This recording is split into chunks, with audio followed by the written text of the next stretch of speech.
Chers amis, vous qui êtes partout, vous qui nous suivez dans la diaspora congolaise, mesdames et messieurs, bonjour, bonsoir. Notre émission L'Air de Vérité, Nakata L'Air de Vérité, Tolobelaka, Bosolo, Bosembo, Tolobelaka. Tout ce qui se passe dans notre pays, Tolobelaka, religion, politique, sport, société, puis au état de culture, Nakatia, émission Nabiso, L'Air de Vérité. Sans plus tarder, et saluons notre invité et puis nous allons passer par une série de questions-réponses. Prophète Emmanuel, bonjour, bienvenue. Merci. Nakatamboka Nabiso, République démocratique du Congo. Prophète Eka, parlons un peu du dossier Vital Kamerhe. Tout le monde qui cours de cassation, qui a annulé condamnation il y a 13 ans à Kamerhe. Mutoyo, Azalaki condamné, Azalaki présumé à Bafunda qui est pour Namaïmatali, détournement, il y a fonds public, kasi décision à cour de cassation. C'est que le logo Kolobake Kamerhe fut innocent. Alors, l'accusation na bambongo nyonso oyo ekenda ki na procès ba montagne nyonso toyokaki lelo ekei nango kaka dans le vide toloba que Kamerhe lavé est-ce que ça moi j'ai mon boité topé accord à Nairobi elingi ko s'appliquer té Maman Josaphat na koyebi selo komoko si cour et sengi va revoir. Cela ne veut pas dire tout simplement que cour et quitter Kamerhe. Non. Ils peuvent aussi revoir Babakiseli 20 ans. Parce que jusqu'à maintenant, cour n'a a statué. Mais sans ignorer aussi que ceux qui courent à mon avis qu'ils ont mal jugé l'affaire. Alors mieux vaut de trouver la vérité parce que tout ça dans le régime période il y a état de droit. L'état de droit, cela veut dire qu'il faut qu'on ramène l'équité, équilibre dans la Katiamboka. Alors la justice ce n'est pas seulement il faut rencontrer souhait kakaya peuple parce que l'opinion il y a rien le but que c'est ça la vraie justice. Tous à la paix, tu as accepté au cours à comprendre comme jugement naïf. Parce que c'est ça état de droit. Tous à la bas tolérant. Ceux qui Kamerhe, le cours est monique, Kamerhe, qui n'en sont. Gloire à Dieu. Mais ce que nous nous demandons, qui est la vraie justice. De celle-là qui justice est dans l'indépendante et dans la libre. Alors tous supporter un gopé que justice soit la libre et moni encore. Sans ignorer Kamerhe, c'est pas Azamutu Pambate. C'est quelqu'un, c'est une tête. C'est quelqu'un aussi qui a accompagné le pouvoir d'aujourd'hui. Mais on ne dit pas que nous sommes appelés à accepter ma détournement, ce qui a Salakiango. Alors, tous à la décision en cours. Jusqu'à maintenant, na zomo na mabe à cours parce que beaucoup de la paix vont pas 20 ans. Est-ce que Eza accord à Nairobi tezolinga et ça l'a peut-être appliqué parce que le chef de l'État lui-même avait très bien dit, je connais Vital Kamerhe, c'est un homme honnête, c'est un homme qui va servir le pays, encore besoin de Kamerhe. Ça déjà c'est une crainte parce que la population dit déjà que c'est juste une manière de échapper à la population. Alors que sans ignorer, l'argent a été détourné tout le procès du début jusqu'à la fin de la cassation de l'autre comme na niveau toza prophétique. Oyebi lelo na prison et na ebele na bato bazo se retrouver na prison bazali moko na bato bazaba innocent. Pourquoi? Parce que ba preuve ezalaka te. Oui, on a jugé Abima comme auteur intellectuel. Mais traçabilité n'a pas de la population to éviter. Mais c'est que tous en a confiance qu'à la justice d'Abisso.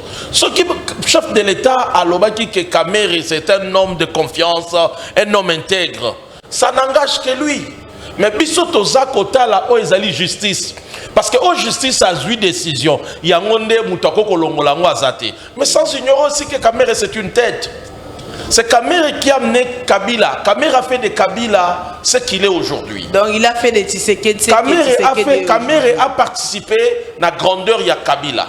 Kamerhe aussi a participé à la grandeur de Félix aujourd'hui. Parce que le régime monagnon somi balé. Tu verras que Kamerhe, ce côté il peut perdre, ce qui font aujourd'hui des bruits sur la PPRD. Ils ne peuvent pas parler plus que Kamerhe. Donc Kamerhe, quelqu'un, c'est une tête. Ce n'est pas quelqu'un aussi à négliger. Toloba qui bien comment kotonga makaka na batu mon côté. Mais Congo kotongama na ba bazala qui na salité mais soki bandimi ko se purifier parce que ce qu'aujourd'hui bon na ka Caméré mabe ya Caméré mais il y en a aussi d'autres qui sont dans l'union sacrée. Mais nambongo ya ba contribuable congolais, c'est ça les problèmes pour faire. Maman, je ne dis pas que va libérer Caméré. Mais si la justice voit que le jugement était mal, alors soyons tolérants. Supportons. On sait bien que la politique de notre pays est tellement compliquée. Maman, oui, mais le Koso Bomamboka na biso lelo eza ba politicien. Ba politique mutuba Bomamboko yo. Parce qu'ils veulent diriger le pays selon Bango et non selon l'intérêt ya mboka. Baso lukaka ka intérêt o eza lié na ba ventre na bango. Tu verras que quand ils construisent dans leur propre construction et comme Aranasuka. Mais si ça devient à l'état, au mona kaka tozala na ba chantier kaka, to tikala to hérité yango. Donc moi je ne vois pas mal si notre justice autozo paie sa confiance. Et Monique, il faut revoir. Revoir ne veut pas dire libérer. Revoir ne veut pas dire réduire. Revoir ne veut pas dire aussi. Donc ça peut donner aussi d'autres choses. Okay. Donc on a tendance de mon côté.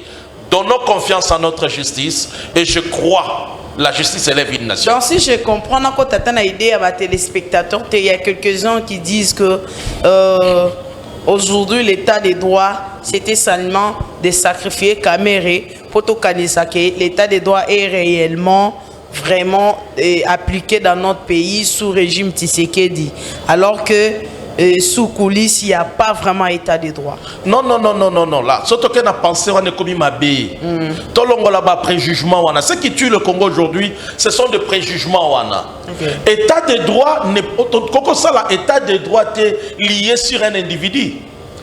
Parce que l'état des droits, c'est la totalité, c'est la justice dans le pays. Remettre les choses en place. Okay. L'état des droits, c'est ça. Tant que vous prenez sur l'état des droits, c'est une vision.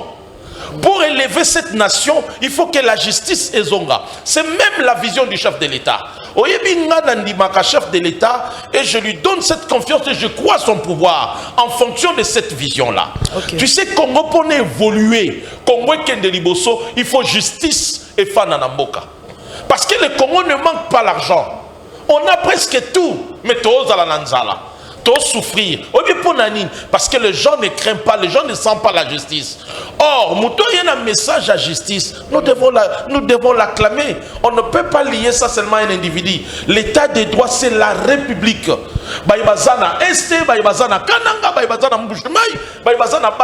L'état des droits, c'est pour tout le monde. Parce que les lots, Mboka Nabi se connaître ma problème. Parce que justice n'a pas de place dans le Bible le binabiso, Bible le binabiso, la justice élève une nation. Voilà. Nation prenez kende liboso, faut justice, faut droit et fanda. Mutoye ba ke na ko simbote na ko salote. Aye ba ke yanga ye bandi awe suki ao. Et c'est ce qui va amener notre pays, c'est ce qui va influencer même mentalité nabiso. Ce qui justice est fandi. Tout le monde a que m'embêter au changer. Merci beaucoup, prophète Eka. Restons toujours dans la justice. Tout le monde a qui la fois dernière, militaire à la Mouka, boni même qui bango na parquet Anjili, Kosambisa bango, agressant qui un élu du peuple, Nangambu il y a eu de peste, mais qu'on lande la procès wana, les loto yo qui bakatel bango 10 ans.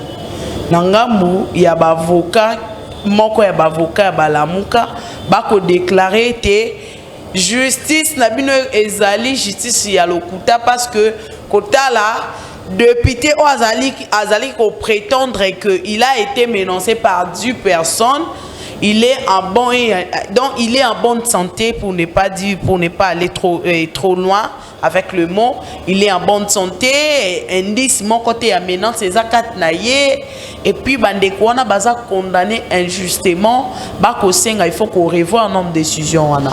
Prophète Eka lecture ni noko sala nanu na procès wana ya violence ngala pona violence té. Violence c'est ça arme ya ba faible. Alors il faut topper sa confiance dans la justice comme je venais de te le dire maman. Même si na premier degré, ba condamné bateau. Il faut savoir que dans la justice, il y a encore recours ezali. Voilà. Alors, ce qui bateau basala qui mabé, nyoso wana et ça, ça bango possibilité à ça la recours. Parce que le premier juge à Kokatelo Lelo n'a recours peut quitter yo. On se comprend. Mais il faut que ça passe ça va politicien na biso.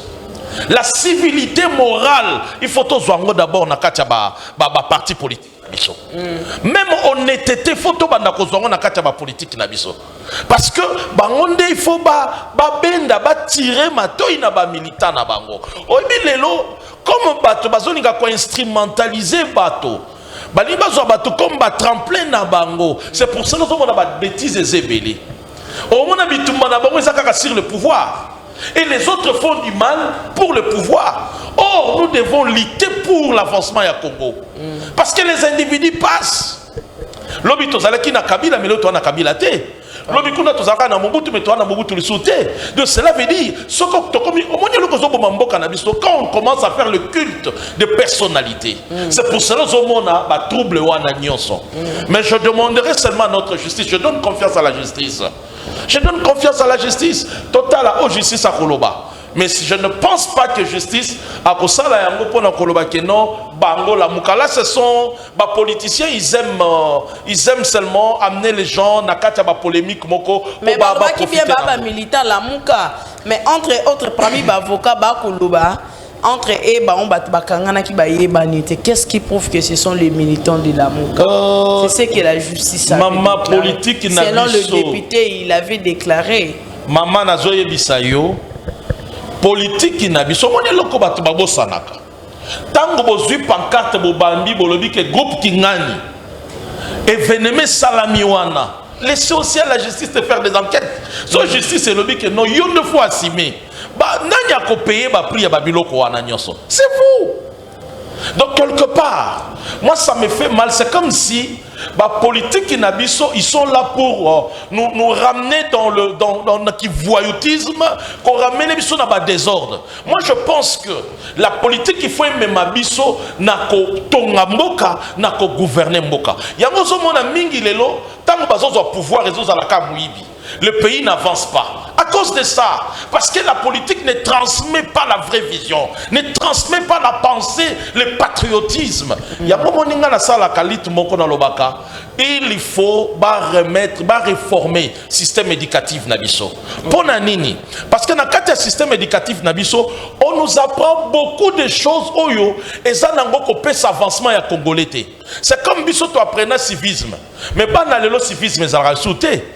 Or c'est dans le civisme né et c'est qu'un patriotisme et botamaka. Or tant que nous avons un patriotisme, tout ce que je fais, quel est l'intérêt à pays? Moi qui ai bénéficié de nini. Bon ceux qui n'a bambi na bukiboye, est-ce que ça a bénéficié à pays? C'est ça le problème. Oh, Bayebako véhiculer ce message-là. Ce n'est rien que les politiciens.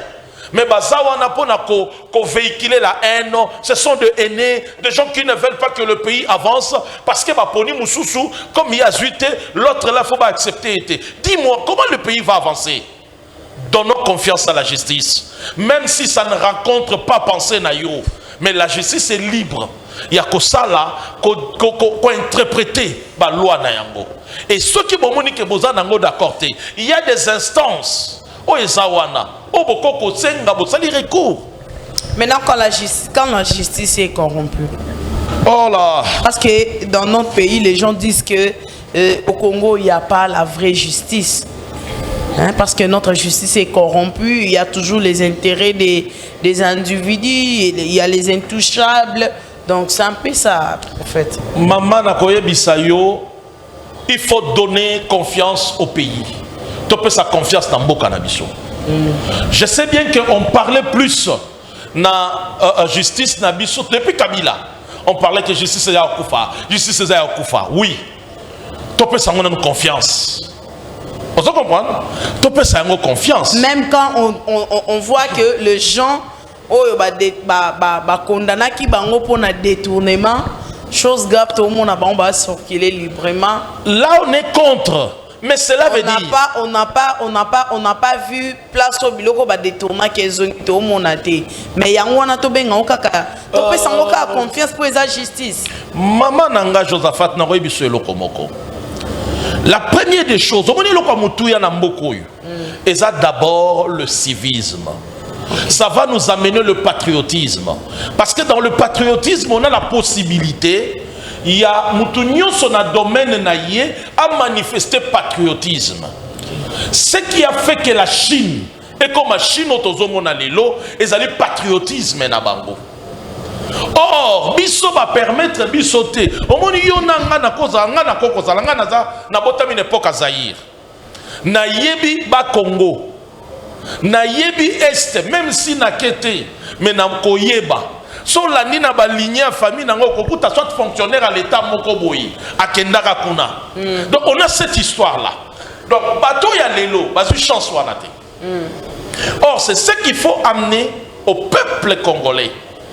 Patriotisme zonga ebota patriotisme. Na kolinga mboka, mwana bandi muke azokola ba lakse mboka na ye, alingi mboka na ye, lobi akomi na université, alingi mboka na ye, lobi akomi juge. Akosala nyoso pona honneur ya mboka na ye. Nous donnons confiance à notre pays, nous donnons confiance à notre justice, mais nous sommes contre la corruption, nous sommes contre la justice yamabe, mais cela ne nous empêche pas. Il y a tout appuyer, tout accepter justice d'Abisso. Merci beaucoup, prophète Eka. Tu levé les justice un peu trop. Changeons un peu de changer un peu de sujet plutôt. Tu levé la non maïma côté la surtout ba élection où ils allaient maman Elikambo. To moni na ba bande qu'on a biso ba élu à FCC Belé. Ko ça la déclaration ba lobby était élection et kozala et avant était loi électorale on les a proposé aussi longtemps Seni et ça dépolitisé en tout cas bango baza contre loi électorale to moni pe na bande kwa la muka ba ko senga ba réforme pour na ba différents partis ba parties prenantes plutôt ba ko senga ba réforme donc to que na dialogue moi ya ba réforme dans tout ça. Est-ce que croyez-vous que les élections dans notre pays sera et qu'on a vraiment solution pour la préoccupation et à Congolais, pour nos besoins et prioritaires dans le Congolais, parce que entre eux les politiciens terrain d'attente FCC lobby a la muka sengi dialogue koto déjà ba intériné koto déjà bureau assigné qui peut déposer au abango ni proposition de loi na bureau assemblée nationale la muka balobi il faut élection topé pour toké na dialogue et ça la en dehors et ensemble analyse ni ko ça par rapport il y a pas proposition ba politicien na biso ba même ma distraction makas na mboko. Je fais l'expérience dans la licencié en sciences politiques administratives. Okay. Je sais comment comprendre ces gens-là. OK. Oyebi lelo sotali ba désordre nyonso to kutana na mboka oyo. Eza lié na ba politicien na biso. Parce que bango wana nde bazokoma ba ministre. Bango wana nde bazoza ba mandataire. Mais tozo koma wapi? Lobi obelele ki ke soki yo komi toko vivre boy. Mais est-ce que tozo vivre yango? Alors comment on continue qu'on peut s'abino ka confiance? Donc tout simplement, on dit nous sommes dans un cas de distraction. Parce que chacun est en train de chercher, il y a Azwaka ka parcelle d'autorité na yé. Sauf que lié moi musuna na sili. Au moment où l'élo et il construit, il roule dans des carrosses, mais le peuple est en train de souffrir. Okay. Au moment où l'élo bango bazako kolobanyo soit des agaka bazwa biftek moko ba pesaï. Parce que banani baza ba ministre l'élo. Baza bato ba bimi na kati ya ba famille politique. Or, qu'est-ce qu'on attendait dans la famille politique wana? C'est cela où j'interpelle mes frères congolais. Nous devons photo fungola misu. Ba politicien bazo zuba biso. Parce que ba yele ki biso discours ya kobongisa mboka. Mais til le lombo kezo bongati. Ba yele ki biso discours ya koloba ke non, ngai boye boye ba pesi yo poste comme ministre, solution nini au pesi na ministère na yo. Ba pesi yo poste comme mandataire, solution nini au apporter. Mais plusieurs bazolo kaka ba ko isa chef de l'état, au président Salibo était. Or c'est le gouvernement n'est pas dans la responsabilité. Or tala siko bazo me mabino na loi nini, au loi électorale et il y a ceci c'est là. Ba banda ki ba distraction banda kala. Maman, le peuple congolais a posa alia. Peuple congolais a besoin d'Alia, Amelala, t'as bien. Des choses qu'on ne manque pas. Mais bande ko la muka balobi to kende na ba loi ya ba réforme pour na ba partie prenante. Bango basolo kaka loi ya réforme. Balobi makambo kende ali sous l'Assemblée nationale et to kende ko ande salamaki na dialogue ya Saint-Sylvestre en dehors assemblée. Basolo ka ki ministre. Baluka ki ministre. Maman basolo ka ki ministre na zo bisayo. Basolo ka ki ministre ka lisani. Ce que le peuple attend, c'est de lui donner des solutions où il y a azala bien. Kaka bango moko la muka mbalobaka ke to ko empêcher ba investisseur. Baya. Ba investisseur ne ba empêcher qui po baya. C'était contre Félix ou bien contre les Congolais. C'est ça la question qu'il faut poser. Or, ce qui va avoir politique. Non, on ça qui raison aussi longtemps qu'il n'y a pas la paix dans notre pays. Maman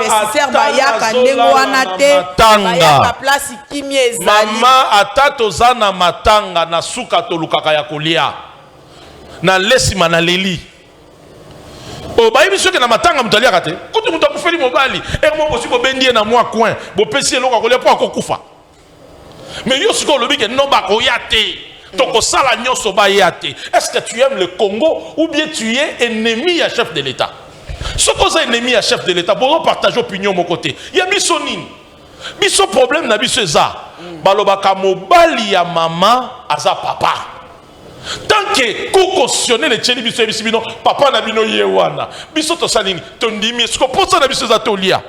Ce que bino boye bolobité. Mais dans alimentaire chaque jour donc mais c'est ça le problème parce qu'on a des politiciens aînés. On a des politiciens aînés, des politiciens. Est-ce que ce sont les aînés là? Maman n'a pas eu ce loko moko. Tozana régime moko o ezali, il y a le gouvernement. Le gouvernement va travailler dans le chef de l'État, dans la présidence de la République. Okay. Il faut qu'on y ait des loko moko. Nyonso oyo bako sala, c'est le gouvernement qui doit animer la vision du chef de l'État. Le chef donne la vision, mais l'impulsion, la réalisation de la vision, c'est le gouvernement. Or, le gouvernement n'a pas besoin de zoba. Parce que tout ça a multipartisme, tout ça a démocratie. Mais ce qu'on bat toi na nyonso babimi wapi, babimi na ba union sacrée, babimi na ba PPRD, babimi na ba par-ci par-là, ba outi peu ensemble la mouka bazali. Vous comprenez? Donc cela veut dire le chef gère avec la République, avec le politicien. Cela veut dire bango anande, il faut ba y na vision ba kokisa o mokonzi mboka za nango na mutu.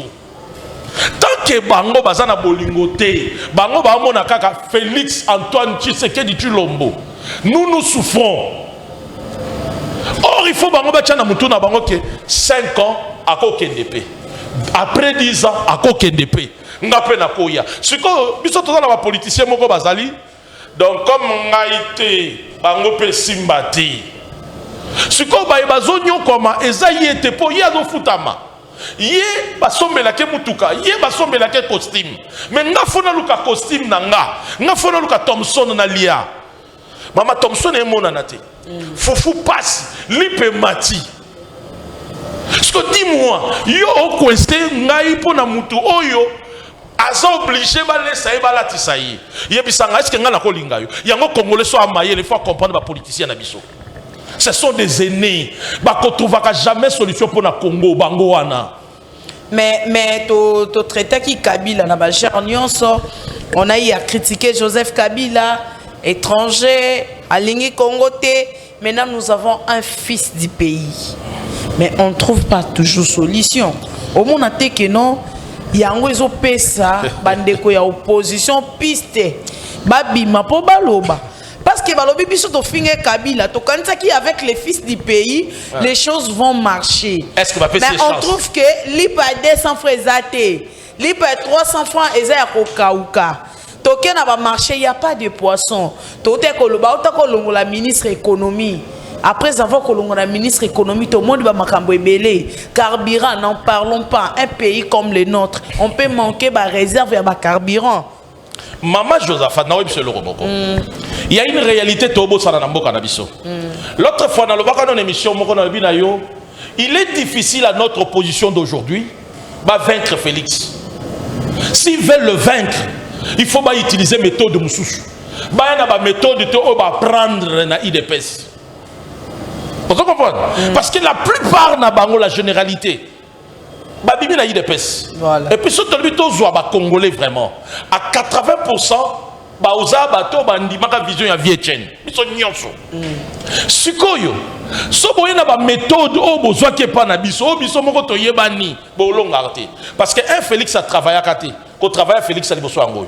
Mais mingi wana ba travailler, ils ont été des ministres, maintenant ba contentieux na ba peuple. Donc tabongo so boye lié makameko si manango yete. Or qu'est-ce qu'il faut faire? Le pays est qui détruit. Le pays est détruit. Qu'est-ce qu'il faut faire? Tocha maboko, to limbisana, to pesa Congo chance à sika. C'est ça ce qui va élever le pays. Mais tant que bino boso ya boso monaka ke nga. So ngate bangote. Donc esprit wenge et yetina politique. Oh maman nazo yebisayo. Nazo yebisayo esprit wenge za na politique. Au moins dans la politique na biso kuta plein de sankaristes. Donc il faut faire sankara ba droit na ye. Ah oui. Au moins na mutazo kosa zolo babilo moko boye. Oh, les politiciens doivent rencontrer le besoin du peuple. Qu'est-ce que le peuple veut? Le peuple congolais a besoin de l'IA. Au moins na histoire, na géographie. On nous a appris la géographie à 5e primaire. Quel est le pays qui ne peut pas rêver de faim? Quel est le pays qui est comme une paradis? La réponse le Congo, les Zaïre à l'époque. Pourquoi? À cause du climat na bango. S'il plaît au nord, au sud, bandiko récolter. Tant que zonga bandiko betambula na sud, na nord, bandiko récolter. Cela veut dire le Congo et kokufanzalate. Pour nous passe, qu'est-ce que tu as pilipili? Bala Melina dernièrement, Babio pilipili comme mouvement pilipili 500 francs, 200 francs. Il y a bisangana moka oyo. Pilipili et comment passe? Mais tout ça, dans tout ça, on va interpeller qui? Oui. C'est le numéro 1. Le gouvernement? L'hiérarchie. Maman. Ça doit commencer par l'hiérarchie. Est-ce que si on a un politicien, mon kabimi na teva ebisio, ngai nazako réclamer pour la lipemati, ngai nazo réclamer pour la pondu. Te. Bango bakosa la kaka. Oyoka na suka abi, soki ngai ne boche ngai.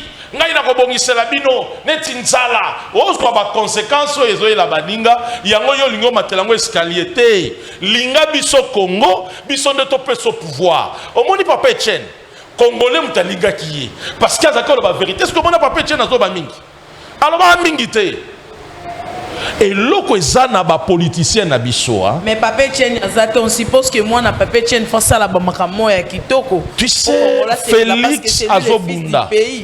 Moi, je crois une chose. Président Félix Azobunda, j'ai encore confiance à lui. Mais ce que je demande au peuple congolais, ça demande concours. Le chef de l'État a donné une vision. Prenons par exemple la vision, il y a Union Sacrée. C'est une grande vision. Avec les diables de maman qu'on a eu à traiter de tout genre, on a qualifié. Cela veut dire les Bandoki à Congo, comme lui-même avait parlé, qui sont tout autour de lui à l'Union Sacrée. C'est pour acquiser encore qu'ils ont bloqué. Parce qu'à l'époque, c'était les FCC qui bloquaient. Maintenant, qui bloquent les choses. Maman n'a pas dit que Congo est côté. Et ça n'a pas mis sous taxé bango bandoki. Oui, c'est ce des ndoki. Mais bazana moi savoir moko boye on peut ajouter un plus. Expertise na bango peut jouer un plus. Mais ce que le problème est ali ya yondoki on va repêcher wana. On les ba boma yo to tumba yo, to repêcher yo, to pèse yo confiance. On les ce que yo oya, o changer ezaleli. Yo yeka kana bizaleli ya kala. C'est ça le problème. Merci beaucoup, prophète Eka. On nous signale déjà la régie. Mais toko chite boete, to zwanan motuna, to longwana pe politique, to ke non amambo itali religion. Prophète Eka, vous, hormis analyste politique, vous êtes un serviteur de Dieu, vous êtes un prophète de Dieu. Oui. Que ebele bazara édifié. na maloba peut-être na prédication na makambo ebele lelo tomoni dans nos églises plein de réalités, plein de choses. Et puis quand le peuple de Dieu meki un peu pour intervenir, il y a toujours les gens qui disent ne touchez pas mes ouins. Exemple, l'affaire Mike Kalambai, Moïse Mbie. Je vais demander à la régie s'il y a moyen, ils vont nous balancer un peu. Moi, extrême qui est à Pasteur Moïse, et puis une partie, il y a réponse, il y a Pasteur Mike Kalambai, vidéo à Outiko Sala. Quand il a essayé de mélanger le pasteur Moïse, il a encore cité le nom de son ex-femme Peignet, il a encore cité Zawadi, prophète. Dites-nous un peu, ça la biso au moins synthèse, ce qui se passe dans nos églises actuellement. Est-ce que des biso ba auto ba pagano? Les longai pasteur Mike to pasteur Moïse à côté en la Bible. Je serais vraiment édifié na lilobo ko bime pa na ye. Contenu à bamakambo ko bima. Maman nanga et salinga moi passé. L'homme de Dieu est sacré. Voilà. Parce qu'il fait un travail sacré. Voilà. Ce qui est sacré est secret. Et ce qui est secret est rare. Vous comprenez? Ce que vous avez dit à Nzambe, abandi ko luka vina ye et comme ya TV, ça devient un problème. Je ne suis pas pour des marches nabango. Ça fait très mal parce que ça a indigné l'église. Ce qui bazoye bayangote. Mais je le parle avec beaucoup d'amour parce qu'il y a une bango. Mais je comprends que ça a une distraction. Et puis ça c'est un. De deux, va comprendre une chose. L'homme de Dieu se justifie à côté. Nous amène mouto justifier à Kaye. Joseph na Bible, moi c'est Potiphar, azoake lamba na kenango. Alobi na ya linga ki a violé ngai. Akene lamba, cela veut dire Joseph a dit qui sent lamba. Badui Joseph batche na prison. En prison on a ezaki élévation pour na Joseph. Donc c'est pour dire quoi? Bako selayo est à la vérité, té. Étant homme de Dieu, okokoya nango na TVT. Et puis na basala nzambe bazozo ba dossier oyo. Ba mona kolobela ngo na TV c'est bon. Je leur demande batika. Parce que ce n'est pas normal. Pour na kochite na dossier oyo. As-tu déjà vu une femme abimi na TV abandi koloba ngai balala kinga boy ngai balalisa kinga boy ngai kutu na sala ki boy azana baleki azana ba belle famille azana bandeko même kutu ndumba wa sala ka kindumba abomba makapo ba mona tendenga zo sala ngo. C'est que il y a une force qui est derrière. Je demande aux chrétiens, ce sont des sujets de distraction. Botala à chaque fois qu'il y a un moment où il y a malonga na mboka, baboa que la kabiso ba sujet moko distraction. C'est comme les lots. Au lieu de lobela makambo que Rwanda qui a signé contrat dans Londres pour na ayamba ba réfugiés islamistes. Pour azalaka na mabelete, cela veut dire azomona RDC. Bino bo fandi bo bandi bisabiso ba loi électorale. C'est ça la réalité à Congo. Des aventuriers.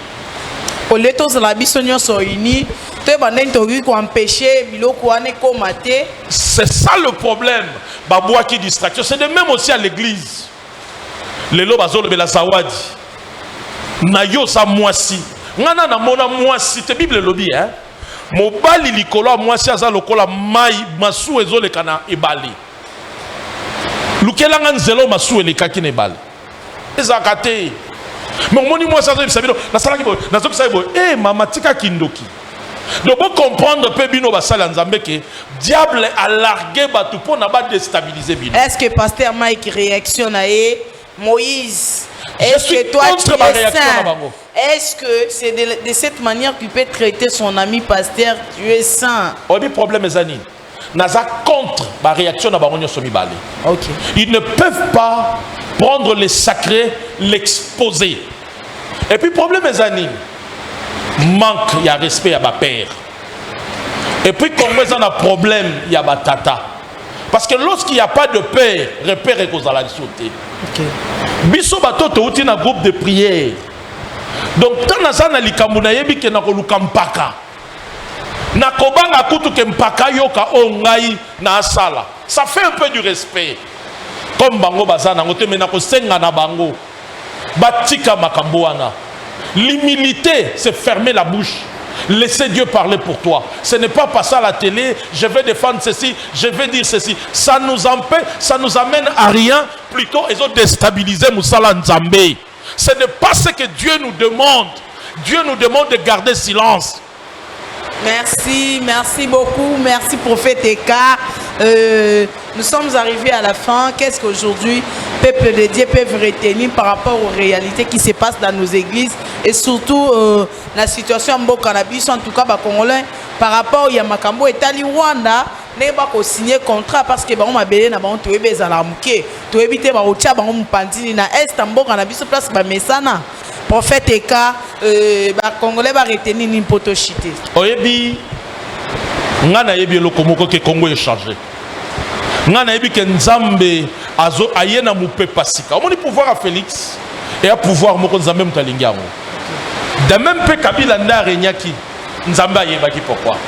Mais na yebi ke Congo ezo kende na changement. Changement yaka kambala moko teza processus. Et ça une sémence au mouton côté ici pour na lobby et bota. Koboma pe ko kufa eloko pe yaka mukolo mokote. Et bandaki boye ko constatant ngolelo. Mais je demande à mes frères tolinga mboka na biso. Tolinga mboka. So tolingi mboka makambo belé otozomona ba désordre kozalate. Neti to sa l'émission mbule zo beta. Or tozana ba mboka mususu. Mbule beta kate. Bazaba pays désertique, c'est comme l'Afrique du Sud, le Tindel Rabiso, ba pomme, ba malala, bazakana maya malongate, ba na maya mungwa. Mais bazanga bilora koliati. Tanzanie même, mais biso na Congo, yokambula ndezobeta. Boakata graine kalikola mire, au monde ndenge zobota. Toza na besoin bato ba oyela biso ba programme faisabilité à coller à peuple. Et non, bateau, la biso, bazan a besoin, il va voter, moi, on n'est pas voté, moi, si n'est pas voté, quand on n'est pas voté, si ma comme ministre, et ça, les familles d'État. Mais n'a que Congo changer. Amen. Merci beaucoup. Merci à toute l'équipe technique de Congo France qui était derrière la caméra et à la réalisation. Tozaki na Christian Kenzo Touré. Merci beaucoup. Je vous aime tant d'ici là. Portez-vous bien et surtout abonnez-vous massivement sur notre chaîne YouTube Congo France. Vous ne serez pas ici. On est un canard je te salue. Merci.